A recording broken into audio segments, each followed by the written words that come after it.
Chers téléspectateurs, 5 de pique fête le sculpteur Sami El Attar. Artiste figuratif au style académique, il joue des ciseaux pour saisir des personnalités. Son art de manier les matériaux fait aussi de lui un spécialiste de la conception de médailles. Né à Tripoli en 1921 et décédé à Beyrouth en 1989, Sami El Attar fréquente l'atelier d'Abdelwahab Haddada en 1937. Le jeune homme poursuit une formation en fonderie à l'école des arts et métiers de Beyrouth. Dans les années 50, il étudie la sculpture à Rome, à l'Académie des Beaux-Arts et à l'Institut d'art pour le bronze. Il fréquente ensuite la fonderie des médailles et du bronze à l'école de Zika et la poterie à l'école des arts de la Sardaigne. Sami El Attar est professeur à l'Institut national des beaux-arts de l'Université libanaise depuis sa création en 1966. Il est par ailleurs à l'origine de l'inauguration de l'école des arts et des métiers à Beyrouth en 1977. Il en sera le directeur. Ses œuvres se trouvent dans de nombreux espaces publics au Liban. Citons à Beyrouth la statue du président de la République, Bchar al-Khouri. Il exécute aussi le portrait de la première dame, Zalfa Chamoun, ainsi que plusieurs autres bustes à la demande de particuliers.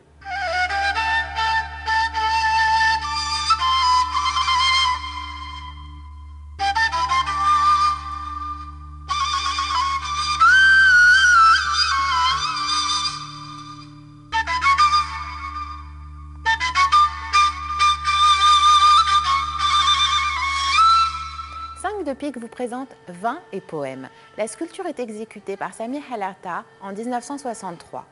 Elle incarne la citation de Baudelaire « Il faut vous enivrer sans trêve ». Mais de quoi? De vin, de poésie ou de vertu? À votre guise, mais enivrez-vous. L'œuvre se situe à l'entrée de la ville de Zahle, à la suite d'un concours organisé par la municipalité. Zahle, le cœur de la plaine de la Bekaa, est la cité du vin et de la poésie. De grands poètes tels que Saïd Ra'el ou Riyad Maalouf en sont originaires. Le mémorial en bronze saisit par sa force plastique et sa qualité technique. Tout droit sorti de la Grèce antique, le corps n'est vêtu que d'une feuille de vigne. La lyre au pied de la jeune femme rappelle une mélodie d'un autre âge. Cet instrument de musique à cordes est très présent dans la Grèce antique. Il accompagne le chant et la poésie. Le personnage porte une cruche remplie à ras-bord.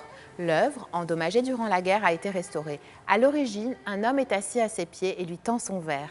La main féminine aborde une lourde grappe de raisin. Zahle est renommée pour la qualité du fruit.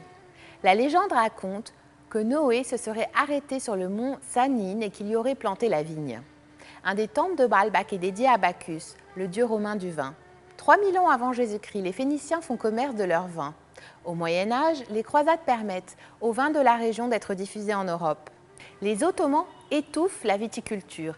Des missionnaires jésuites continuent de produire des vins de Metz à Zahle. L'art de Sami El Attar raconte cette tradition. Sa symétrie engage un volume précis au service d'une composition artistique globale nourrie par l'histoire pour un résultat intemporel. Les photos de cette œuvre sont prises par l'artiste Clément Tanouri. Rendez-vous la semaine prochaine à la même heure pour partager 5 de pique, coproduction de la Fondation RAM et de Télé Liban consacrée à l'art, légitimé par son droit singulier à l'originalité.